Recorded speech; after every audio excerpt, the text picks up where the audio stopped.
এক ব্যক্তিকে খুন করে কোচবিহারে গা ঢাকা দিয়েছিল ৩ অভিযুক্ত। পালিয়েও শেষ রক্ষা হলো না। অবশেষে পুলিশের হাতে ধরা পড়ে গেল ৩ ব্যক্তি। ধৃতরা হলো বাবলু মুখিয়া, রমেশ মুখিয়া ও পবন মুখিয়া। ধৃতদের শনিবার শিলিগুড়ি আদালতে পাঠানো হয়।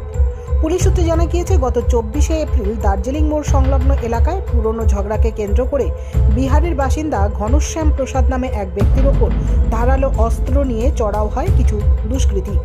এই ঘটনার পরপরই মারাত্মক জখম অবস্থায় ওই ব্যক্তিকে শিলিগুড়ির একটি বেসরকারি হাসপাতালে ভর্তি করা হয়। চিকিৎসা চলাকালীন ২৬শে এপ্রিল সেই ব্যক্তির মৃত্যু হয়। এরপর এই গোটা ঘটনার অভিযোগ জানিয়ে প্রধাননগর থানায় মৃতের এক আত্মীয় লিখিত অভিযোগ জানায়। অভিযোগের ভিত্তিতে তদন্তে নেমে পুলিশ প্রথমে পুনা মুখিয়া নামে এক ব্যক্তিকে গ্রেপ্তার করে।